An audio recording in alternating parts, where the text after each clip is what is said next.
BJP ರಾಜ್ಯಾಧ್ಯಕ್ಷ ಚುನಾವಣೆ ನಡೆದರೆ ನಾನ್ ರೆಡಿ ಅಂತ ವಿಜಯಪುರದಲ್ಲಿ ಬಿಜೆಪಿ ಶಾಸಕ ಯತ್ನಾಳ್ ಹೇಳಿಕೆ ಕೊಟ್ಟಿದ್ದಾರೆ. ರಾಜ್ಯಾಧ್ಯಕ್ಷರ ಆಯ್ಕೆಗೆ ಚುನಾವಣೆ ನಡೆದರೆ ನಾನು ಅದಕ್ಕೆ ರೆಡಿಯಾಗಿದ್ದೀನಿ.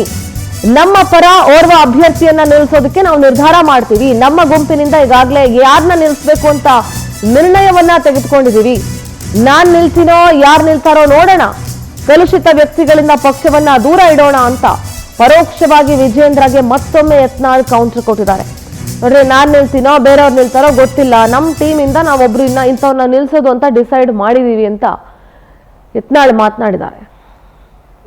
ನಮ್ಮ ಗುಂಪು ಅವ್ರಿಗೂ ಮಾಡ್ಲಿಕ್ಕೆ ಹಾಕಿದೆ. ಸಾಮಾನ್ಯ ಕಾರ್ಯಕರ್ತರು ರಾಜ್ಯಾಧ್ಯಕ್ಷ ಸ್ಥಾನಕ್ಕೆ ನಿಲ್ಲಕ್ಕೆ ಹಾಕಿದೆ.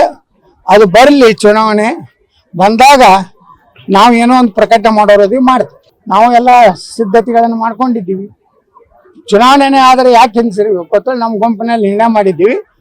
ಒಂದು ವೇಳೆ ಆಗ್ಬೇಕು ಚುನಾವಣೆ ಆಗ್ತದಂದ್ರೆ ನಾವು ನಿಷ್ಠಾವಂತ ಬಿಜೆಪಿ ಕಾರ್ಯಕರ್ತರ ರಕ್ಷಣೆಗಾಗಿ ಭಾರತೀಯ ಜನತಾ ಪಾರ್ಟಿ ಮೂಲ ಸಿದ್ಧಾಂತಗಳು, ಭಾರತೀಯ ಜನತಾ ಪಾರ್ಟಿಯ ಹಿಂದೂಗಳ ರಕ್ಷಣೆ ಮಾಡಲಿಕ್ಕೆ ಮತ್ತು ವಕಫ್ ವಿರುದ್ಧ ನಮ್ದು ಒಂದು ಹೋರಾಟ ಇದೆ, ಅದಕ್ಕೆ ಬಲ ಕೊಡಲಿಕ್ಕೆ ಬಿಜೆಪಿಯಲ್ಲಿ ಕಲುಷಿತವಾದಂತ ವ್ಯಕ್ತಿಗಳಿಂದ ಬಿಜೆಪಿ ಮುಕ್ತ ಮಾಡಲಿಕ್ಕೆ ನಾವು ಈ ಚುನಾವಣೆಯಲ್ಲಿ ನಮ್ಮ ಪರವಾಗಿ ಒಬ್ಬರ ಅಭ್ಯರ್ಥಿಗಳ ಮಾಡುವ ಬಗ್ಗೆ ಗಂಭೀರವಾಗಿ ಚಿಂತನೆಯನ್ನ ಮಾಡ್ತಾ ಇದ್ದೀವಿ. ಅದು ಯಾರು ನಿಲ್ತಾರೋ ಗೊತ್ತಿಲ್ಲ. ಯಾರು ಎಲ್ಲರೂ ಕೂಡ ನಾವು ನಿರ್ಣಯ ಮಾಡ್ತೀವಿ, ಅವರು ಸ್ಪರ್ಧೆ ಮಾಡಬಹುದು.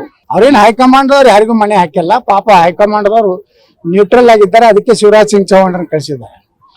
ಇಲ್ಲಿ ತಂದ್ರೆ ಅರುಣ್ ಸಿಂಗ್ನ ಕಳಿಸ್ತಿದ್ರು. ತಂತ್ರದ ಅವ್ರು